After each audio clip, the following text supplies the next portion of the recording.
오직 예수님, 예수님밖에 없습니다. 우리 주 예수님의 은혜와 평강이 여러분에게 충만하기를 축복합니다. 자, 오늘 하나님의 말씀 주기도문 8째 시간입니다. 8째 시간은 시험에 들게 하지 마옵시고, 이런 말씀으로 전해드립니다.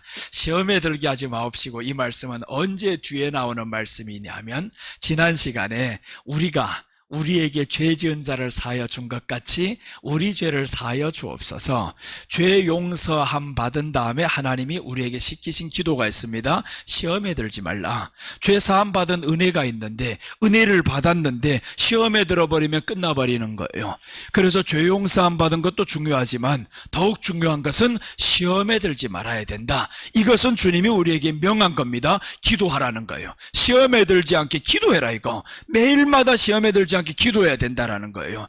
사람들은 자그마한 일 때문에 시험 듭니다. 별로 일 같지 않은 일 때문에 시험에 들어요. 말 한마디 때문에 상처를 받아요. 이게 사람의 마음입니다. 그러나 은혜를 받은 사람들은 그러면 안 되는 거예요.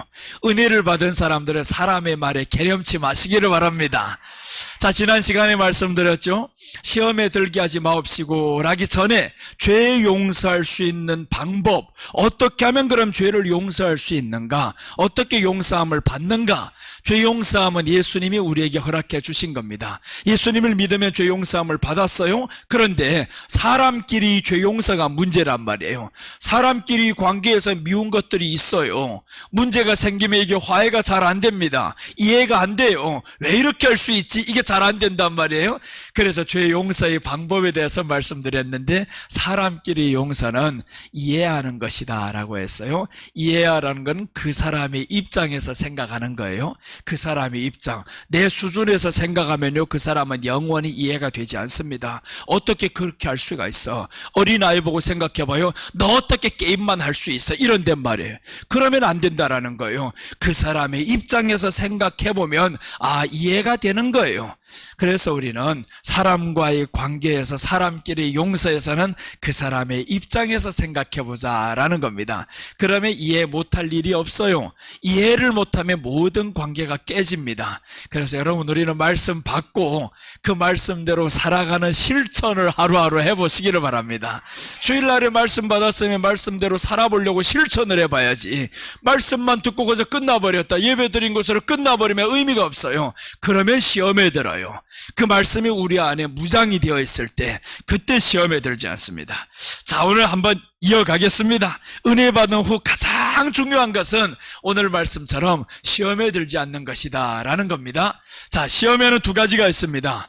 하나는 교육적 의미가 시험이 있고, 하나는 사탄이 주는 시험이 있어요. 교육적 의미의 시험은 하나님이 주시는 시험입니다. 교육적 의미의 시험, 첫째 보시면 이 교육적 의미는 테스트하기 위한 시험입니다. 테스트라 하는 것은 우리로 하여금 더 올바르게, 더 성장하게, 더 성숙한 자녀가 되기 위한 시험이라는 거예요.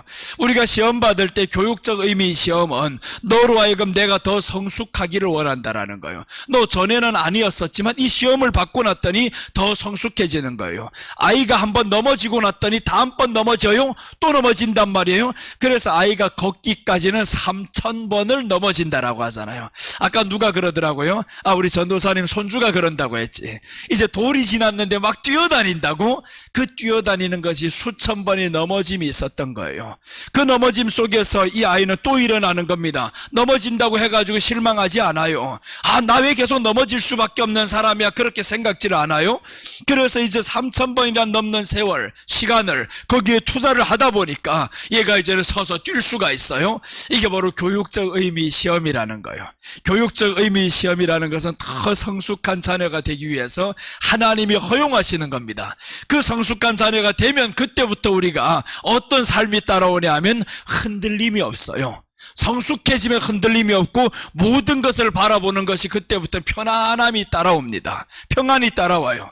자꾸 흔들려버리면 그럼 평안하지를 않아요. 우리가 사는 세상이 바닷속에서 사는 것과 똑같습니다. 풍랑이 계속 일고 있는 이 바다 같은데, 이 일이 지나가면 또 다른 일이 와요. 오늘이 평안함이 지나갔다 싶으면 또 다른 일이 찾아오잖아요. 이게 삶의 연속입니다. 그럴 때 우리가 어떻게 해야 되느냐? 내가 성숙해서, 내가 흔들림이 없으면 바다가 흔들림이 없습니다. 사실 바다가 흔들리는 게 아니라 누가 흔들리는 거예요? 배가 흔들리는 거예요.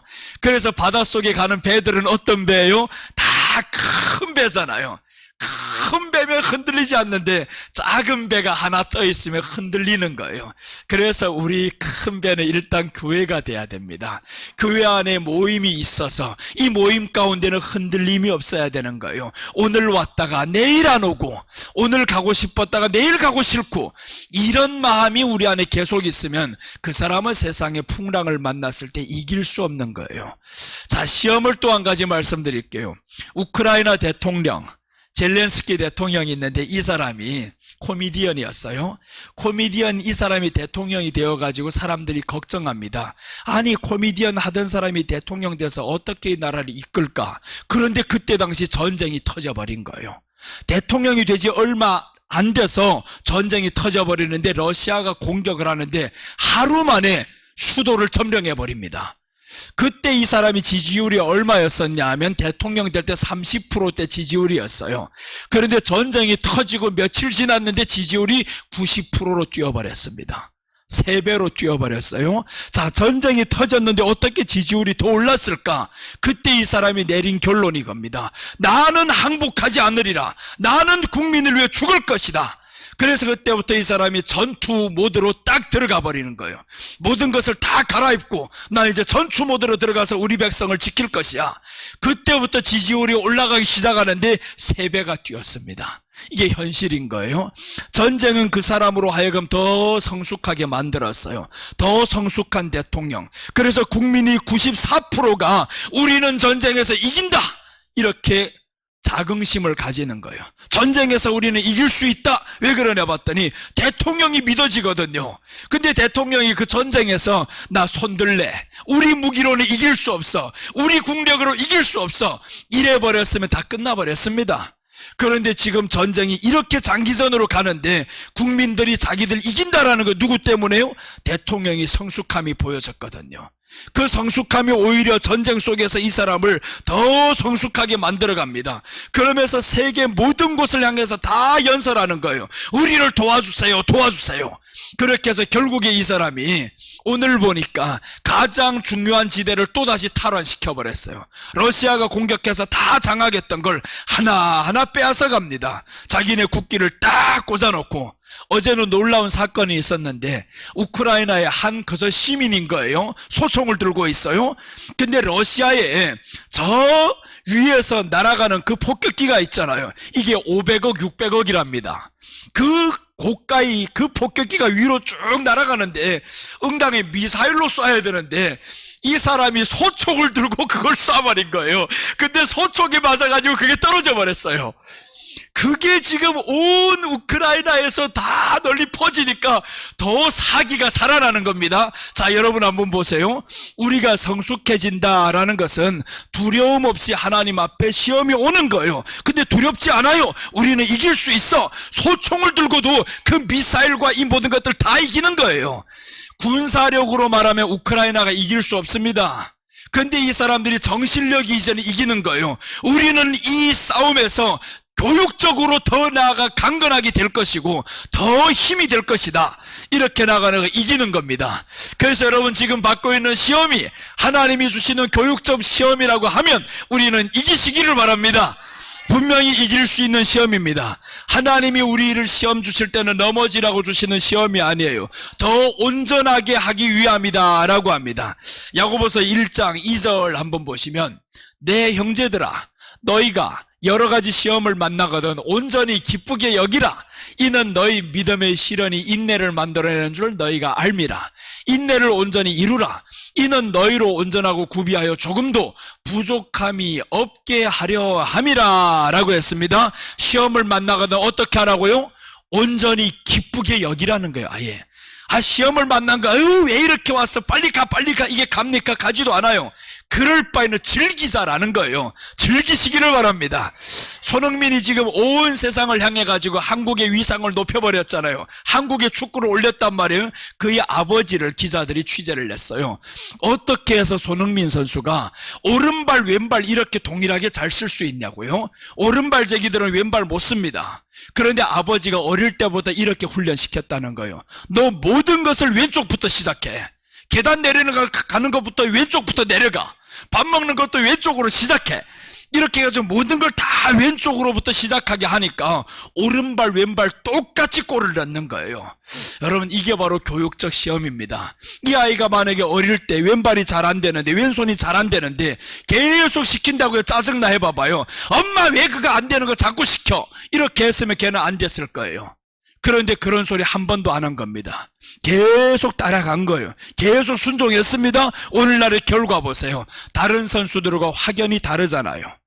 유럽에 가서도 얼마나 수많은 유럽의 선수들이 그 사람을 깔보겠어요. 나쁘고 아시아 선수들 안 돼 이런단 말이에요. 그런데 아시아 선수가 아니라 유럽 선수권에서 완전히 최상위권에 들어가 버렸잖아요. 이야, 이렇게 멋있는 게 다 어디에서 왔냐? 교육적 시험에서 오는 겁니다. 교육적 시험에서. 아버지가 그런 시험을 거치지 않았으면 훌륭한 자녀가 될 수 없어요. 그런데 우리 하나님 아버지가 우리로 하여금 그런 시험을 안 주겠냐고요.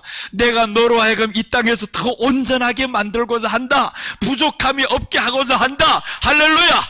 부족함이 없게 하고자 한다라는 거예요. 그래서 시험이 오면 기쁘게 여기시기를 바랍니다. 기쁘게 여겨도 오늘 왜 이런 코로나가 와가지고 이랬으면 안 되는 거예요. 할렐루야, 이놈이 올 것이 왔다. 야, 즐겁게 막 맞이하는 거예요. 야, 왜 내게는 이렇게 예상치도 않은 가난이 찾아왔어. 엉엉 우려대봐야 그 가난이 떠나갑니까? 떠나가지 않지. 왔을 때는 즐기자라는 거예요. 야, 이제 얼마 살 날이 얼마 남지 않은 이날, 할렐루야. 가남이 왔고 폐암이 왔고 암이 왔으면 얼마 살지 않는다. 이거 다 알고 있잖아요. 그 남은 날을 즐기시기를 바랍니다. 남은 날을 왜 그렇게 슬프면서 살겠어요? 요즘에 나는 자연인이다, 이게 지금 뜨고 있어요. 나는 자연인이다. 거기에 보면 어떤 남자가 62살인데 10년 전에 그 산에 들어갔어요. 근데 이 사람이 암 말기 선고를 받고 시한부 이 선고를 받아서 이제 얼마 살지 못해. 그래서 가족들 다 이제는 떠나서 산속으로 들어가 버린 겁니다. 그런데 10년이 지난 지금까지 살아있대요. 더 튼튼해지고 있어요. 그래서 거기에서 보니까 뭘 하나 봤더니 닭도 산속에서 직접 키우고요, 모든 걸 다 산에 거 따먹으면서 얼마나 집도 멋있게 해놓고 사는지. 그래서 그 사람이 거기에서 오히려 더 나아버렸어요. 성경이 뭐라고 하냐면 죽고자 하는 자는 살 것이오 라고 했었죠. 그게 진짜더라고요. 죽고자 하니까. 그래서 아예 암 선고를 받았다면 두려워하지 마세요. 두려워하지 말고 우리에게는 천국이 있는 거예요. 죽으면 우리 천국에 빨리 가는 것이고 살아있으면 이 땅에서 복음 위에서 살게 하는 거니까. 그래서 우리는 사나 죽으나 하나님께 영광이다, 유익이다라는 거예요. 그래서 우리는 두려워하지 말아야 되는데 이게 바로 교육적 의미 시험인 거예요. 교육적 의미 시험을 제대로 통과해버리면 그럼 두려움이 없어집니다. 모든 걸 만사가 다 괜찮은 거예요. 에이, 그래가지고 되겠냐고요? 된다. 네가 내 수준에 올라와 봐라. 사람이 밉지 않다. 너를 욕하는 사람 어떻게 저렇게 할 수 있어? 밉지 않다. 올라와 보지 못하고 자기 수준으로 자꾸 남을 생각하니까 그런 거예요. 그래서 우리는 빨리 수준을 높여야 된다. 그 수준 높이는 게 바로 교육적 의미 시험에서 빨리 통과하는 거예요. 자, 온전히 시험을 만나면 어떻게 하라고? 온전히 기쁘게 여기라. 기쁘게 여겨야 됩니다. 시험 만나면 그럼 어떻게 해야 되냐? 인내를 하라는 거예요. 인내를 하라. 어차피 아픈 거 인내를 해야지. 어떡합니까? 인내를 해야지. 그래서 인내는 하고 시작하자니 이는 너희 믿음의 시련이 인내를 만들어내는 줄 알미라. 인내를 온전히 이루라. 이는 너희로 온전하고 구비하여 조금도 부족함이 없게 하려 함이라 라고 했습니다. 인내합시다. 어차피 다가온 시험이라면 인내를 해야지. 어떡할 거예요? 도망가봐야 끝납니다. 도망가면 모든 게 다 끝나버리는 거예요. 그래서 힘든 일이 조금만 있어도 인내하다 보면 지나가는 거예요. 자, 이렇게 조금도 부족함이 없게 하려 함이라. 하나님이 우리를 완전하게 만들려고 이런 시험이 우리에게 있어요. 하나님이 주시는 시험은 넘어뜨리기 위한 시험이 아닙니다. 세워주기 위한 시험이에요. 아브라함에게 시험이 옵니다. 100살 되는 어느 날 아이를 낳게 됩니다. 아이가 잘 자라고 있어요. 아이를 죽이라는 겁니다. 너 아이를 바쳐. 너에게는 아이밖에 없잖아. 너 아이라 하면 뿅 가잖아. 그래서 아이를 바치라는 거예요. 그러니까 아브라함이 그때 아이를 바치는데요, 놀라운 사건이 일어납니다. 하나님은 언제 시험하나 봤더니 감당할 수 있을 때 시험하는 거예요. 아이를 바칠 수 있는 믿음도 아닌데 아이를 바치라고 해봐봐요. 그런 하나님이 아니라는 거예요. 내가 이길 것을 하나님이 아시고 그걸 요구하는 거예요. 그러니까 아브라함이 거기에서 이제 바쳐버립니다. 자, 내용 한번 봅니다. 창세기 22장 12절 보시면 사자가 이르시되 그 아이에게 네 손을 대지 말라. 그에게 아무 일도 하지 말라. 네가 네 아들 네 독자까지도 내게 아끼지 아니하였으니 내가 이제야 네가 하나님을 경외하는 줄을 아노라. 하나님을 경외할 줄 알았대요. 그런데 하나님이 그걸 몰랐을까요? 영원하신 하나님인데 네가 무슨 일을 할지 다 알지. 그런데 이런 말 들었을 때 아브라함의 이 마음에는 얼마나 흐뭇하겠냐고요. 야, 나 드디어 이겼어. 우리 하나님께 인정받았어. 그 이기기까지는 이 사람에게 엄청난 자부심이 들어갑니다. 대단한 거예요. 이제는 야, 나 이겼어. 거기까지 인내를 했잖아요. 아들을 얻기까지 인내를 했었고, 그리고 또 더 나가면서 기쁘게 항상 살았던 겁니다. 하나님이 주실 때에도 보세요. 100세가 되는 그 99세 때 내년 이맘때 아들이 있으리라 라고 했단 말이에요. 그 있으리라 했을 때 의심이 들어가잖아요. 의심이 들어가는데 하나님의 책망을 딱 봤더니 그때부터 이 의심이 다 사라집니다. 딱 기다리는 거예요. 아무리 뭐 경수가 끊어지면 끊어져라. 하나님이 준다고 했으니 줄 것이지. 그런데 주셨단 말이에요. 100살이 되어가지고 딱 아이가 나오는데 고백이 달라지잖아요. 하나님이 나로 웃게 하신다라는 고백이 달라졌어요. 자, 아이를 받아가지고 아이가 나를 웃게 한다 이러면 문제가 생겨요. 밤낮 아이만 쳐다보고 웃다 보면요, 그 아이에게 빠지고 그 아이로 인해 실망되고 그렇습니다. 그러니까 우리에게는 교육적 의미, 시험이 올 때는 무조건 하나님만 바라보시고 그 하나님과 더 연결되시기를 바랍니다. 하나님과 더 하나가 돼야 되는 거예요.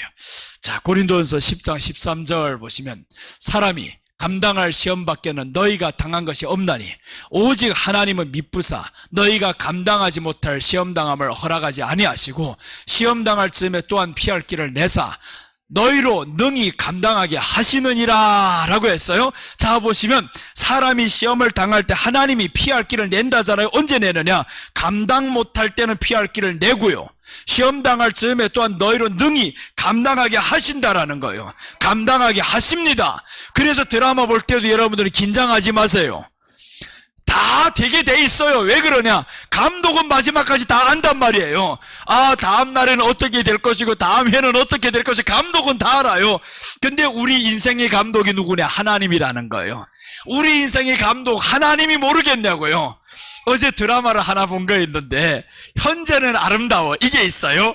거기에 보니까 이 엄마가 어느 날 아버지를 찾았단 말이에요. 50년이 넘는 세월이 지나서 아버지를 찾아서 이제 너무 좋았어요. 그런데 이 엄마가 보니까 간암이라는 판정을 받아요. 그런데 보니까 수술로 될 문제가 아니에요. 간 이식을 해야 된다라는 거예요. 아들, 남편 가서 다 해보니까 맞지를 않아요. 절망한단 말이에요. 이제는 딸은 임신을 해가지고 딸은 말 못하겠지. 그래서 어제 난 딱 보면서 저 여자 살아 그랬어요. 저분이 살아, 분명히 살아. 아버지가 간을 줄 거야. 나는 그렇게 생각을 했어요.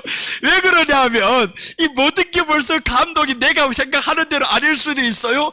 근데 감독은 이걸 누굴 통해서도 맞게 만드는데 누구 간이 들어갈지 분명히 들어갈 거예요. 아버지 간이 들어가든지 사위 간이 들어가든지 누구 간이 들어갈지는 몰라. 아무튼 간은 들어갈 지금. 그래서 아무리 잘 살아가지고 마지막 사진 다 찍으면서 끝날 거란 말이에요. 왜 그걸 알겠어요? 처음에 제목 시작할 때 딱 나오잖아요. 온 가족이, 대가족이 사진 딱 찍잖아요. 그래서 그 누구하고 누구 될 거야를 다 아는 거예요. 자, 이게 바로 극본이 처음에 보여주는 게 있어요. 하나님은 바로 우리 모든 극본을 다 해놓고 처음에 딱 이렇게 청사진이 있어요. 그 청사진이 있으면 그 뒤에는 어떤 일이 벌어지든 간에 다 요 청사진대로 가는 거예요. 우리 인생에는 바로 하나님이 감독이시란 말이에요. 그 감독이 청사진을 딱 하고 있는데 걱정이 될 게 뭐 있냐고요. 나는 살 것이야. 이거 나는 살 것이야. 그래서 나는 17살 때 죽을 병에 걸렸잖아요. 이거 걸렸어도 살 것이야 라는 하나님의 청사진이 딱 있단 말이에요. 그때 이후로부터 나는 죽는다 생각 안 합니다.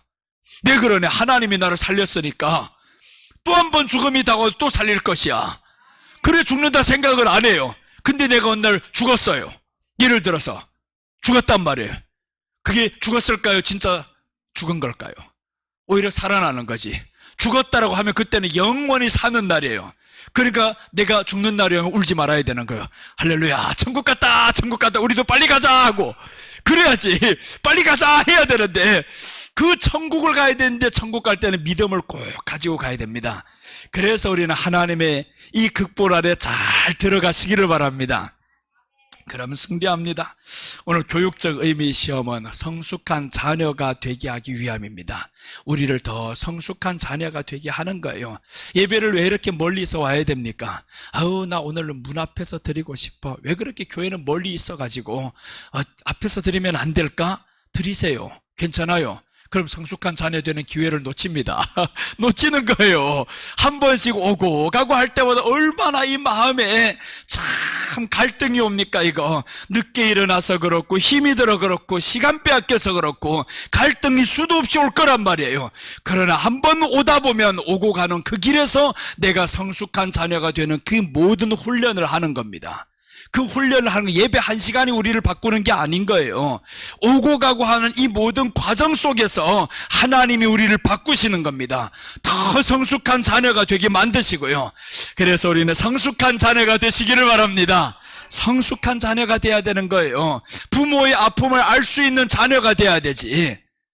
야, 그런 자녀가 되면 얼마나 멋있어요. 요즘에 포항에 참 추석이어가지고 이 포항 침수 사건으로 인해서 몇 명의 사람들이 지금 생명을 잃었잖아요. 그 가운데서 어린 아이가 하나 있어요. 중학생 아이가 있는데 같이 지금 지하 주차장으로 들어갔다 아이가 죽고 엄마가 살아서 나왔잖아요. 근데 사실은 엄마 생각은 아이를 살리려고 너 나가. 내가 여기에 있을게. 너 빨리 나가야 돼. 혼자 나가야 돼. 엄마는 몸도 불편해서 못 나가. 그러니까 너 나가 그랬어요. 아이가 그 장면을 보면서 엄마 알았어 고마워 감사해요 키워줘서 고마워요 이렇게 해가지고 갈라졌단 말이에요. 갈라졌는데 결국에 마지막에 보니까 누가 죽어서 나왔냐? 아이가 죽어서 나왔어요. 이 엄마의 마음이 완전히 무너지지. 그런데 참 이 가운데서 보면 나는 엄마가 자기 생명을 버려서라도 아이를 살리려고 우리들 같이 죽어야 돼. 이놈아 배은망덕한 놈아 너 혼자 살려고 도망가 이러지를 않았단 말이에요. 같이 살려고 하면 오히려 죽었어요. 그런데 너 혼자라도 살아야 돼. 빨리 나가 빨리 나가. 그 엄마의 이런 희생 때문에 아이가 살았으면 좋겠건만 아이가 죽고 엄마가 살았어요. 그래서 참 이런 장면들을 보면서 살고자 하는 자는 오히려 죽게 되었고 죽고자 하는 자는 살게 되었구나. 우리에게 다가오는 시험이라는 게 있습니다. 이런 시험에서 우리가 살고자 하고 도망쳐버리면 교회가 어려움이 있어요. 살고자 하고 도망쳐버리면 너 사나 봐라. 오히려 더 어려움이 온다. 어려움이 있을 때 같이 고난을 이겨나가고요. 에이 교회가 빚이 많아서 이때 무슨 교회를 산다고 이렇게 해가지고 다 떠나가 버려 보세요. 어떻게 되는가? 가면 잘 살 것 같지? 아닙니다. 하나님의 보호는 언제 오냐? 네가 교회와 함께 죽고자 할 때, 네가 믿음으로 함께 그 안에 들어갈 때 내가 너를 살게 하리라 라는 겁니다. 그래서 우리는 함께 삽시다. 함께 살아가야 되는 거예요. 어느 한 사람도 나 혼자 살려고 도망가는 사람 없게 해요. 없게. 이제 혼자 살려고 도망가면 안 된다라는 거예요. 그럼 오히려 더 죽어요. 자, 두 번째 시험이 있습니다. 이 두 번째 시험은 나쁜 시험이에요. 시험에 들게 하지 마옵시고 라고 기도하라고 했는데, 첫 번째 시험은 교육적 의미 시험, 우리를 더 성숙한 자녀가 되기 위함입니다. 자, 두 번째 시험은 파괴적인 시험이에요. 이 파괴적인 시험은 마귀로부터 오는 시험입니다.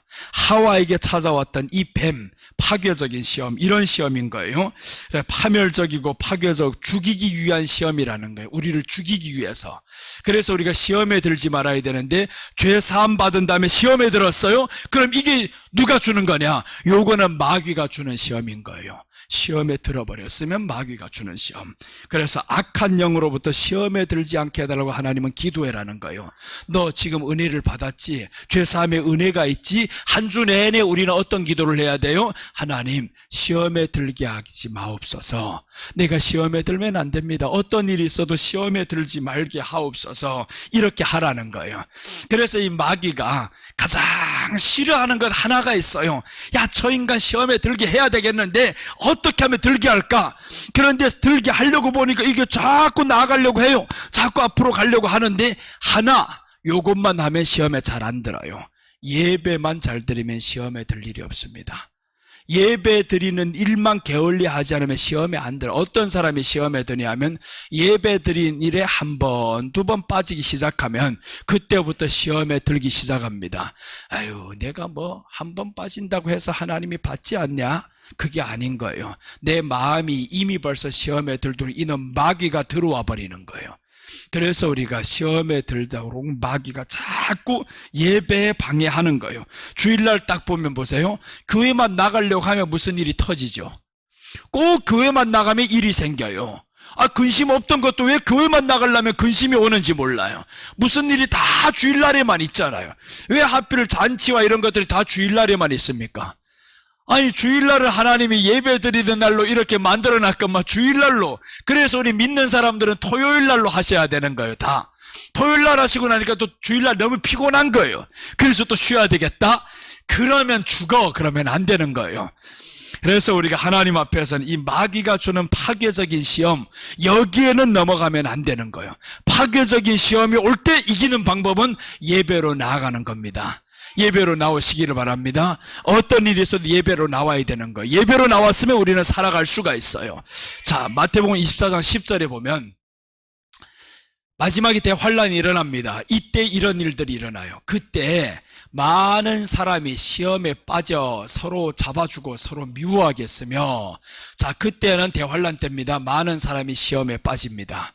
시험에 빠지면 그때부터는 서로 잡아서 쳐넣으려고 하는 거예요. 내가 살아야지, 네가 들어가. 서로 잡았고 헐뜯고 그러면서 서로 미워한다잖아요. 그래서 우리가 시험에 든 사람은 어떤 마음이 들어오냐? 미워합니다. 서로 미워하는 거예요. 가족 안에서도 서로 미워하는 마음들이 자꾸 있으면요, 이건 깨집니다. 왜? 전에는 성격 문제가 아니었는데 언제부터인가 성격 타령하고 있는 거예요. 성격이 안 맞아서 못 살아 이러고 있어요. 처음부터 성격이 맞았냐? 아닌 거예요. 맞지 않았어요. 처음에는 맞춰갔어요. 처음에는 내가 맞춰갔지. 언제부터인가 내가 맞춰가던 것이 나를 맞춰 이러고 있는 거예요. 언제부터? 그래, 그때부터 맞지 않는 겁니다. 그러니까 우리가 파괴적인 시험이 오기 시작하면 그때부터 서로 잡아주고 서로 미워하는 거예요. 서로 미워하는 것은 입장 차이로 이해를 못하는 거.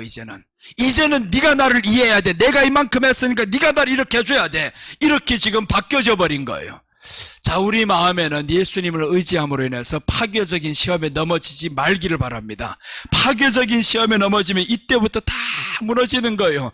마귀는 어떤 것을 틈타서 들어오냐면요, 약점이 있는 사람을 약점이 있는 곳을 틈타버리는 거예요.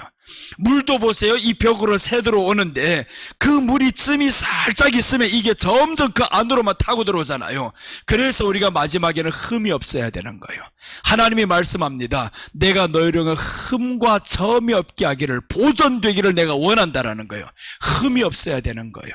우리 안에 흠이 많고 점이 많고 그러다 보면 마귀는 계속 틈타버려 훅 넘어갑니다. 흠이 없고 그래야 우리가 마지막에 이길 수 있는 거예요. 그래서 이 마귀는 이런 약점을 이용해서 기회를 타는 거예요. 약점이 없어야 된다. 그래서 마지막 때는 우리 안에 약점인 것들을 계속 버리고 이 약점 때문에 하나님 앞에 기도를 해야 되고, 그럼 승리할 수 있는 겁니다. 자, 욥기 1장 9절 보면 이 마귀는 욥의 약점을 너무 잘 알아요. 너의 약점이 무엇인지 너무 잘 아니까 이 사탄이 이제 틈타기 시작하는데 1장 9절 보면 사탄이 여호와께 대답하여 이르되 욥이 어찌 까닭 없이 하나님을 경외하리까? 주께서 그의 그와 그의 집과 그의 모든 소유물을 울타리로 두르심 때문이 아니니까 주께서 그의 손으로 하는 바를 복되게 하사 그의 소유물이 땅에 넘치게 하셨음이니이다. 이제 주의 손을 펴서 그의 모든 소유물을 치소서. 그리하시면 틀림없이 주를 향하여 욕하지 않겠나이까. 요는 마귀가 욥의 약점을 지금 파고들려고 하나님 앞에 나아가는 거예요. 하나님은 교육적 의미로 지금 시험을 주지만 마귀는 파괴적인 의미로 지금 시험을 하는 겁니다. 하나님 한번 쳐보세요. 물질 한번 쳐보세요. 그럼 저 사람이 하나님을 따르는가? 지금까지 따르는 이유가 뭐냐? 하나님이 복을 주셨으니까 잘 따르지, 이런단 말이에요. 그래서 이제 파괴적인 시험이 오는데 물질을 쳐버리는 거예요. 물질을 쳐버리면 여기에서 물질에 탐심이 들어간 사람은 물질을 잃어버리면 떠나갑니다. 이게 우리 약점인 거예요. 물질의 약점이 사람이 가장 이 안에서 약합니다. 돈이라는 것만 딱 들어가 버리면 사람이 무너지는 거예요. 그래서 우리 여기에서 욥은 이렇게 시험 봤는데 결국에 욥은 어떻게 하냐? 물질이 다 잃어버렸는데 이렇게 고백하는 거예요. 주시니도 여호와시요 취하시니도 여호와시니 내가 알몸으로 왔다가 알몸으로 가는 것이 당연합니다 라고 하는 거예요. 이 마귀가 그때부터 이게 완전히 이게 미쳐버리는 거죠. 아니 물질 치면 저기 넘어져야 되는데 왜 넘어지지 않아? 근데 뒤에 보니까 이 욥이 두려워하는 게 있어요. 욥이 두려워하는 것은 몸이 맞는 거예요. 병드는 거예요. 그래서 3장에 딱 넘어가면 내가 두려워했던 그것이 내 몸에 임하였구나 이렇게 말하는 거예요. 사실 우리가 물질 잃고 보면 물질이 왜 있어야 됩니까? 우리들이 건강을 위해서 있어야 되는 거예요. 그러니까 몸에 대한 이것 때문에 모든 것이 다 있어야 되는 거예요. 그러니까 우리 물질이 중요한 게 아니고 사실은 몸이 중요하단 말이에요. 이 몸 때문에 모든 게 있어야 되는데 근데 몸의 주인이 누구냐? 하나님이 몸의 주인인 거예요. 물질이 몸의 주인이 아닌 거예요. 사람들 착각합니다. 살다 보면요 돈이 있어야 건강하게 사는 줄 알고 있어요. 현대인의 병이 다 돈이 많아서 오는 병입니다. 다 잘 먹어서 오는 병이에요. 현대인들이 가장 지금 이제 오는 병들이 다 너무 잘 먹어서 오는 병이라는 거예요. 옛날에 없던 병들이 왜 지금 이렇게 많냐? 돈이 많아서 네 몸을 지켰냐고요. 오히려 몸을 더 해쳤잖아요. 그러니까 우리 몸의 주인은 하나님이신데 그 하나님을 제쳐놓고 다른 거 하려고 하는 거예요. 아예 하나님은 언제 이것 먹지 말고 저것 먹지 말고 하라 이런 게 없었어요. 너 그저 기쁘게 살아라. 기쁘게 살고 채식 많이 먹고 물 많이 먹고 소금 많이 먹고 그럼 된다 이렇게 성경에서 가르쳤단 말이에요. 그럼 그렇게 하면 되는데 그게 이제는 들어오지 않는 거예요. 내 건강을 위해서라면 세상이 하는 소리가 의사가 하는 소리가 언제부터 성경의 권위를 다 뛰어넘어 버렸어요. 우리 건강은 하나님이 지켜주십니다. 우리 오장육부를 만드신 분도 하나님이셔요. 우리 혈관이 잘 돌아가게 만드신 분도 하나님이에요. 하나님 앞에 우리 생명을 맡겨야 되는데 왜 그런 하찮은 의학에 맡기냐고요. 의학이 다 어디에서 나왔냐? 성경에서 나왔어요. 의학의 할아버지가 의학을 만들어낸 이 할아버지가 히포크라테스가 이 사람이 뭐라고 했냐? 신이 하나님이 내게 1도를 올릴 수 있는 능력을 주신다면 내가 더 많은 사람을 고칠 것인데 이렇게 했어요. 몸의 체온을 1도만 올릴 수 있는 능력을 신께서 주신다면 내가 더 많은 사람을 고칠 것인데 이 사람이 의학의 아버지예요. 의학을 만들어낸 사람입니다. 그 사람이 했던 말인 거예요. 하나님이 내 몸의 체온을 1도를 올릴 수 있는 방법만 알게 한다면 내가 많은 사람 고쳤을 겁니다. 우리 몸을 하나님이 올릴 수 있고 내릴 수 있는 겁니다. 하나님이 우리 몸을 뜨겁게 만드는 거예요. 그래서 우리가 성령에 충만하면 어떻게 되는 거예요? 몸이 뜨거워지는 거예요. 다 성령에 체험한 사람들은 그럽니다. 몸이 후끈후끈하다 뜨겁다라는 거예요. 그래서 뜨겁다라는 간증을 많이 하니까 햇빛이 위에서 쬐어가지고 뜨거운 줄도 모르고 그렇게 뜨거운 성령 충만 받았다 이런 사람도 옛날에 있었다 그러잖아요. 진짜 그래요. 성령에 충만할 때면 우리 마음이 뜨거워집니다. 몸이 뜨거워져요. 그럼 이게 온도가 올라가 버리니까 질병이 떠나가 버리는 겁니다. 그래서 성령에 충만하니까 질병이 떠나갔다. 이거는 의학적인 거예요. 왜 그러냐? 몸의 체온이 올라왔거든요. 암병이 들었었는데 우리가 오히려 기뻐해요. 더 충만해져요. 그럼 이게 체온이 올라온단 말이에요. 그래서 낫는 겁니다. 금식에서 낫는 게 아니에요. 기도에서 낫는 게 아닌 거예요. 우리 마음에 하나님 앞에 충만해지다 보니까 이 체온이 올라가는 거예요. 그러니까 이게 의학적으로 맞는 거예요. 체온이 올라가다 암병이 다 떠나가 버리고 오히려 이겨버리는 거예요. 근심 없어지죠. 그래서 믿는 사람들이 믿지 않는 사람보다 원래 결과가 그래요. 더 건강하게 살 수밖에 없어요. 더 충만하면 더 건강하게 살 수밖에 없습니다. 자, 그래서 마귀가 어떤 시험이 왔어도 욥은 결국에 이겼어요. 결국에 이제 죽음으로 내몰기 위함이었습니다. 근데 마귀가 파괴적인 시험을 줄 때 어떻게 할 때 죽냐? 시험에 빠져버리면 죽는 거예요. 시험에 빠져버리면. 물질 잃어버렸을 때 시험에 빠져서 탄식하잖아요. 서울역에서 지금 노숙자들이 많죠. 이 사람들 다 사업하던 사람들입니다. 대부분 사람들이 크게 했던 사람들인 거예요. 그런데 어느 하루아침에 재물을 다 잃어버렸어요. 빚 갚을 수 있는 능력이 없어요. 그러니까 아예 인생을 포기해버립니다. 이럴 바에는 아예 모든 파산 신고를 해버리고 내가 나가서 이렇게 살면 되겠다. 모든 걸 포기해버리는 거예요. 그러면 끝날 줄 알았지. 아닌 거예요. 너 그럼 죽음으로 가는 거야. 죽음으로 갑니다. 오히려 우리가 모든 걸 다 없어질지라도 우리에게는 건강이 있잖아요. 우리에게는 하나님이 있잖아요. 하나님이 있으면 하나님이 우리에게 돈을 주는 건 순식간입니다. 돈 주는 건 누구에게 주냐? 믿음 있는 사람에게 주는 거예요. 하나님의 말씀대로 살려고 하는 사람에게 세상의 모든 사람의 돈을 여기다가 몰아줍니다. 그래서 우리 성도들은 다 억만장자가 되시기를 축복합니다. 그럼 어떻게 해야 돼요? 믿음이 있어야지. 이제 믿음으로 살아야지.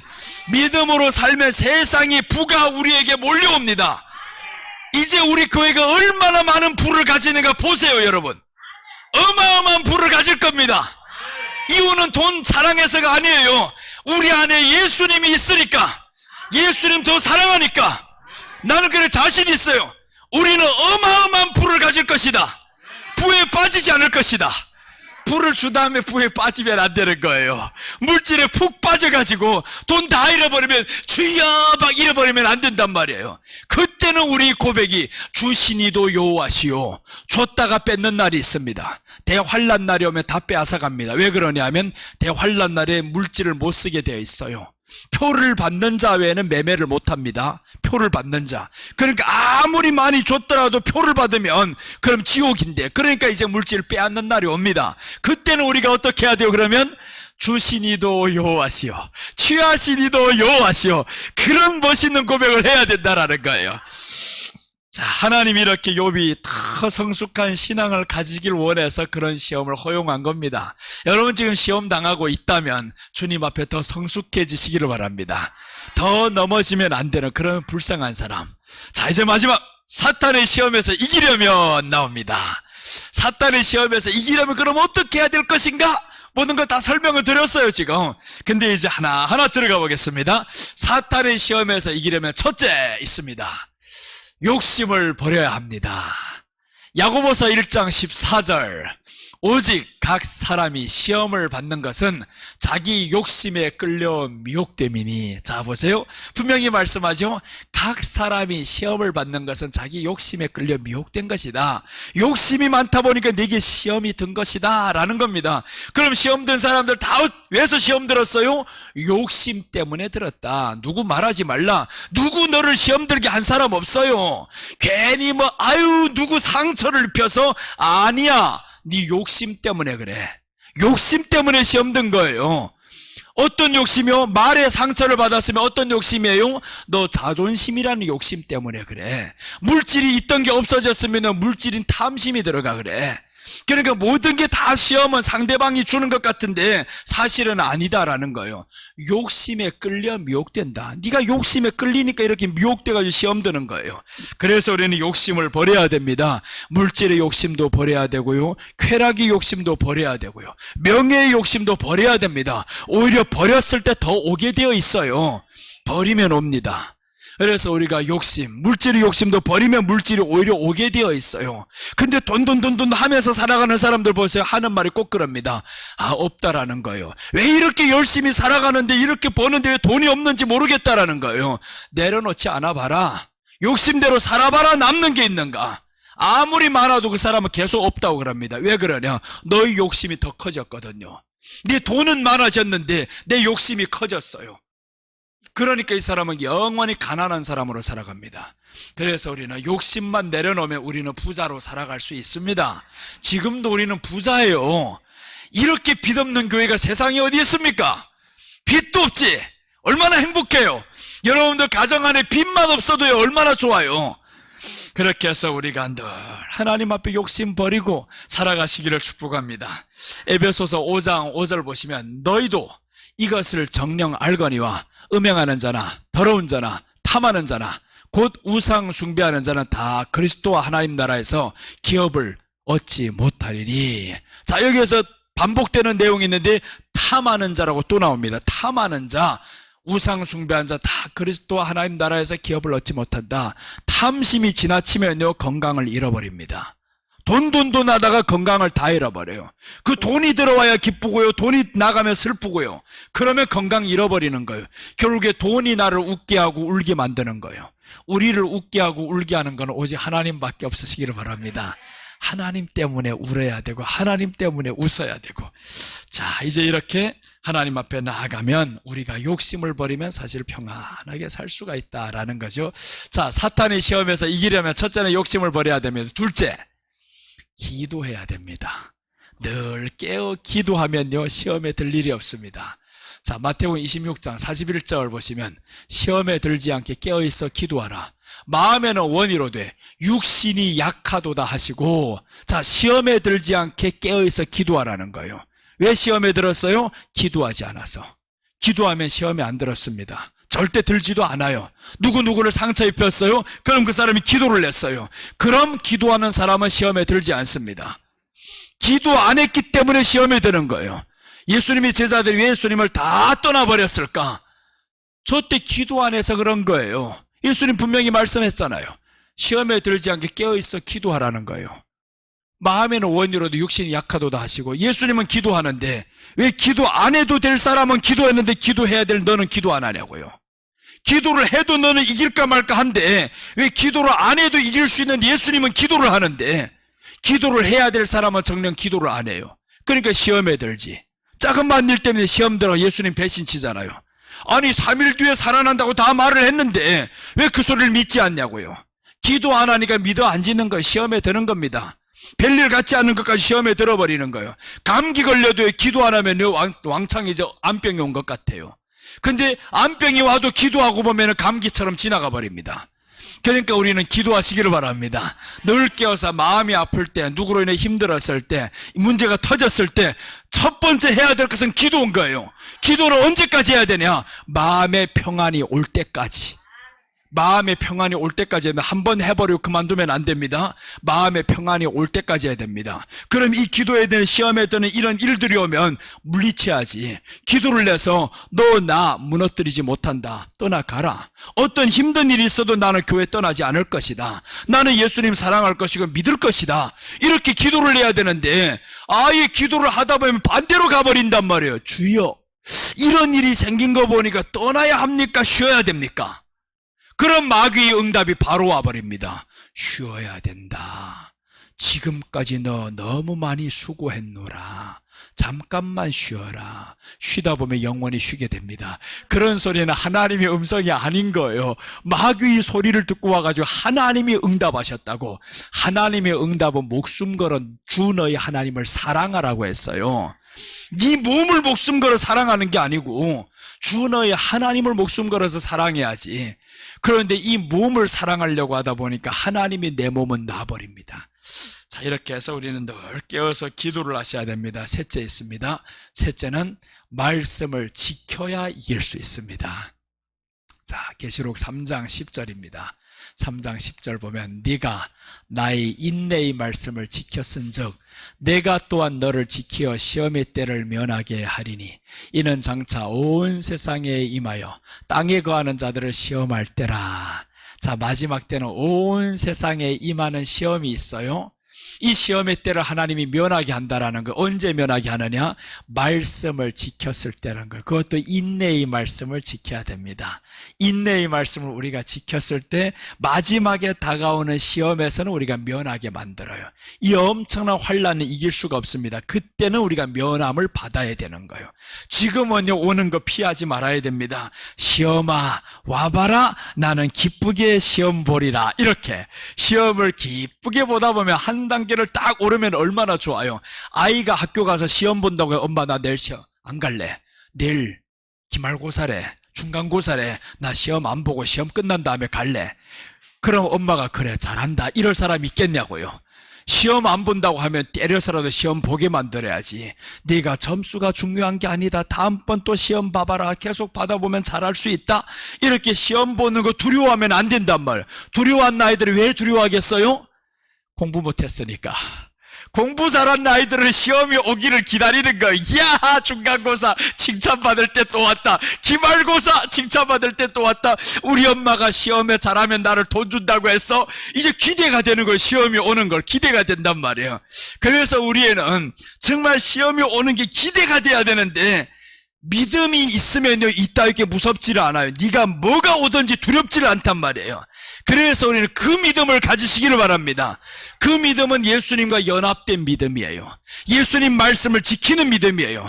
그래서 우리가 주일날의 말씀을 딱 증거되면 한 주간 그 말씀대로 살아보려고 실천을 하셔야 됩니다. 이제 우리 안에 지난 주간의 말씀 한번 서로 이해하는 것, 그 입장에서 생각하는 것, 그거 한번 해보시기를 바랍니다. 그 입장에서 생각해보면 이해가 되는 거예요. 어제 어떤 사건이 있었냐면, 우리 항주에서 오신 자매가 지금 한국에 처음 왔잖아요. 왔단 말이에요. 오니까 가족이 없어요. 아니 명절이어가지고 추석 기간에 왔으니까 가족도 없이. 그래서 내가 그랬단 말이에요. 우리 집에 와서 너 한국에 왔으니까 너희 교회 목사님 나하고 형제다. 그래서 가족이라 생각하고 와서 우리 집에 와 밥 먹어라. 그래서 지하철 타고 동대문에서 출발을 하다가 오다 보니까 인천행을 아니고 수원 가는 방향을 타버렸어요. 아니 그래서 나는 지금 올 때가 됐는데 안 와? 아니 오면 올 때 말을 하고 와야 되는데 말이 없으니까 나는 안 온 줄 알고 그때 다 밥 먹어버렸단 말이에요. 근데 이제 문자를 딱 보니까 세상에 다른 데로 가버린 거예요. 봐, 지금 다 알아듣고 있잖아요. 하도 말하면 자기를 말하는 줄 다 알고 있어요. 못 알아듣는 것 같은데 자기 말하면 다 알아듣는 거예요 원래. 그래서 이제 어제 딱 오는데 왜 그렇게 늦었어? 이 문제 아니란 말이에요. 왜 그렇게 약속을 못 지켰어가 아니라 그건 내 입장이고, 저기서는 지금 지하철 타는데 혼돈이 오잖아요. 한국말 아는 사람도 저 동대문에서 인천행 한번 타보세요. 할 수 있는가? 수원행이 더 많아요. 2개가 천안 가는 거고 수원 가는 거고 하나가 인천 오는 거예요. 그럼 거기에서 인천행이 아니고 아무거나 타가지고 나 갈래 하다가 보니까, 근데 다행히도 보세요. 찾아온 것만 해도 얼마나 대단한 거예요. 그래 하다 보니까 12시에 만나가지고 밥을 먹었어요. 이렇게 해서 자, 뭐 조금만 이해해보면 된단 말이에요. 아, 여기까지 온 것만 해도 대단해. 찾아온 것만 해도 어디예요? 한글 하나도 모르고 한국말 하나도 모르는데 그걸 이제 구글 앱을 막 이렇게 조사해가지고 찾아온다는 게, 그러니까 여러분들이 더 어떻게 해야 돼요? 더 쉽구나, 더 할 수 있구나, 더 자신감을 가져야지. 저렇게 말도 못하고 알아도 못 듣고 하지도 못하고 이런 사람이 다 찾아서 오는데, 목사님 지하철 어떻게 타는데요? 그런 소리 하지도 말아야 돼요. 어디를 한번 가라고 하면 어떻게 가는데요? 내가 처음 가봐서 입이 없냐 뭐가 없냐. 이젠 해보시기를 바랍니다. 더 담대함 가지고 용기를 가져야 되는 거예요. 저기는 보니까 두려워 안 하더라고요. 두려워 안 해요. 갈 수 있다는 거예요. 야, 나도 가기 어려운데 네가 어떻게 올 수 있겠나 싶어서 걱정스러웠는데 갈 수 있다 왔잖아요. 갈 수 있다고 끝까지 해보니까 자기는 자신이 있어요. 자신 있다. 그게 뭐예요? 준비가 된 거예요. 그만큼 두렵지 않다 이거예요. 여러분, 우리가 믿음으로 딱 이렇게 무장이 되면요, 자신감이 생깁니다. 그때부터 어떤 병이 와도 두렵지를 않아요. 믿음만 있어봐라 모든 걸 다 이긴다라는 거예요. 그래서 젤렌스키가 지금 이긴다 그러잖아요. 우리는 이길 것이다 라고 하잖아요. 이길 것이다. 뭐로 이길 건데?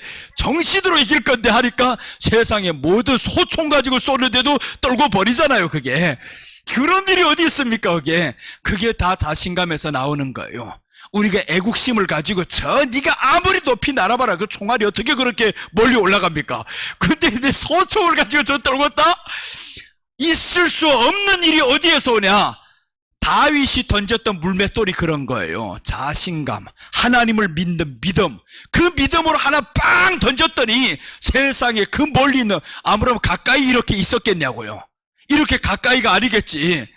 이 멀리서 있는 그걸 던졌더니 세상에 소총 쏜 거하고 똑같은 원리인 거예요. 이 소총으로 그걸 떨고 내렸다. 내가 그걸 보고 깜짝 놀라고, 야, 하나님 앞에서 이렇게 살아가면 이길 수 있구나. 여러분 한 주간 이렇게 살고 이기시기를 축복합니다. 기도하겠습니다. 하나님 아버지, 은혜를 감사드립니다.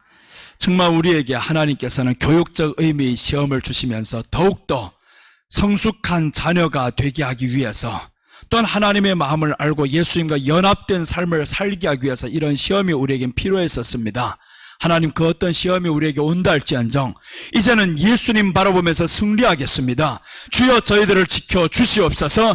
악한 시험에서 우리를 건져주시고 이런 마귀의 시험에서 우리가 넘어지지 않게 하나님 도와주시옵소서. 하나님 앞에서 정말 욕심 내려놓고 늘 깨어 기도하며 말씀 지키는 삶을 살아가겠사오니 성령님 역사하여 주옵소서. 감사를 드리며 다시 오실 예수님의 이름으로 기도드립니다.